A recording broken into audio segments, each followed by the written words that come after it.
This is my audience for speech 2. Aaron, Azalea, and Ashton. This is informative speech 1. Today, we will be talking all about sleep. You will spend 1/3 of your life sleeping in your bed. That equates to 24 years, 8,881 days, and 213,160 hours asleep. How do you define sleep? Spoiler, it's kind of hard. Experts have not come to one conclusion about what specifically sleep is. They can't decide. Siegel has decided to define it as, "I know it when I see it," which is a quote from U.S. Supreme Court Justice Potter Stewart. Today we will learn about what happens to your body when you go to sleep. We will learn about sleep problems such as sleep apnea and tips to help you sleep well, because many do not sleep well throughout the night. What happens at night when you go to sleep? Rest. When you sleep, this is your body's time to rest. Your body replenishes its brain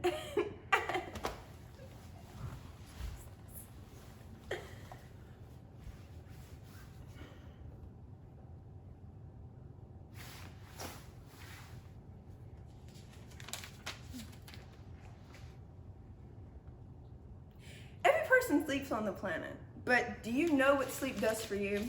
Probably not. In scientific sleep discussions, there are 2 main categories to sleep. You have your REM, which is rapid eye movement, and that is when your brain is most active at night. And then you have your non-REM sleep, which contains 3 components of all 4 components of sleep. Our first component is pretty much when you're drifting off to sleep, when they tell you to count the sheep in your dreams. That is phase 1. You're not going to be into deep sleep yet. You're very likely to wake up, and this is a very mellow period of sleep. Period 2, you're drifting farther into sleep, your heart rate starts to slow, everything in your body is preparing you for deep sleep, which is period 3. Deep sleep is the last period before REM sleep, which is rapid eye movement sleep once again. And in this period, you are less likely to wake, your heart rate drops, and yes. And our 4th period, which is REM sleep, rapid eye movement sleep, and this is the part of sleep where your brain is most active. Activity levels in your brain can reach levels of what your brain does when it's awake. Your body reacts to brain movements even when you're asleep, so it's not like everything in your body stops functioning when you go to sleep. Your breathing, when you are in the first 3 parts of your sleep, is pretty mellow. It's not as, especially in section 3, it's going to be very slow, very steady. And then when you get into REM, it gets a little bit faster and a little bit more inconsistent. And your heart rate does pretty much the same thing. When you are in parts 1, 2, and 3 of non-REM sleep, your heart rates will be a lot slower as your body is relaxing and drifting into sleep. And then when you reach REM sleep, your heart rate will reach the levels that it is in your average normal day life.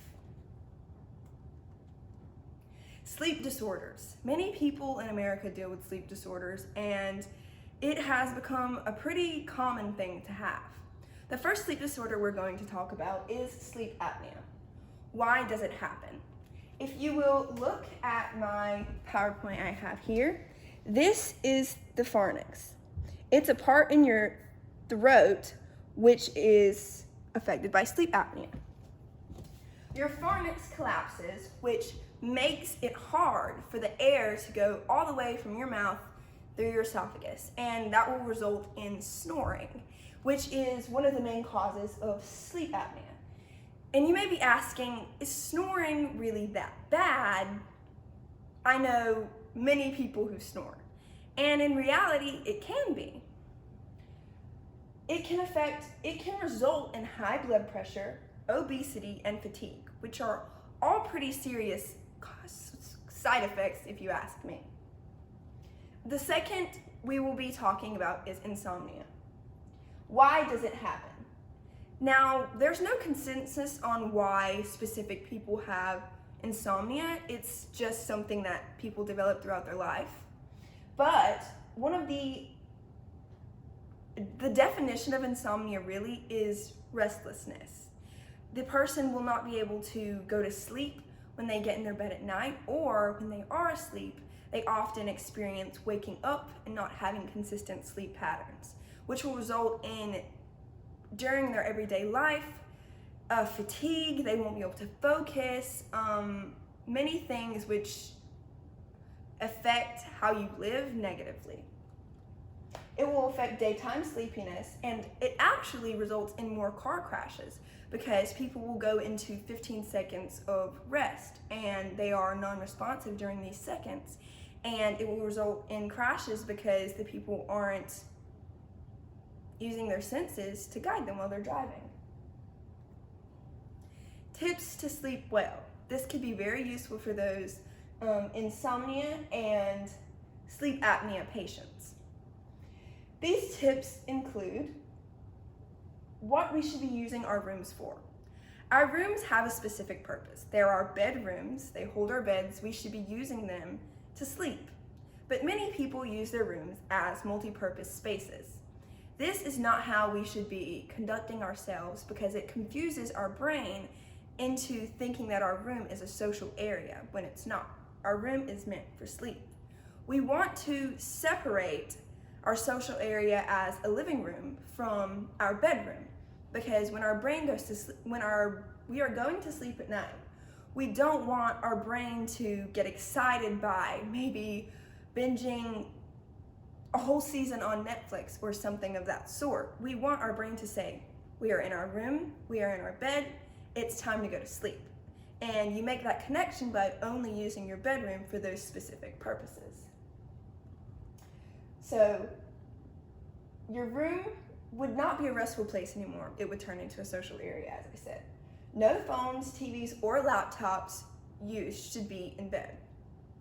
Screen brightness. This goes along with the no phones, TV, or laptops in bed, but many people still use them. So if you're going to use a screen, you want to make sure that you turn your brightness down. There are blue rays in your phone, and they will trick your brain into thinking it's earlier in the day, which will make you not go to sleep. And we don't want the melatonin in our brain to shut off, which is what triggers our sleep. Our natural melatonin will be suppressed, and then insomnia and sleep apnea. How to help. Now, we've talked about these two things quite a bit during our speech. Exercise is not really a cure-all, but it can be useful for so many things. The key thing here is consistent exercise that we do all the time, because consistency is key. And through this, it has been proven to help insomnia and sleep apnea.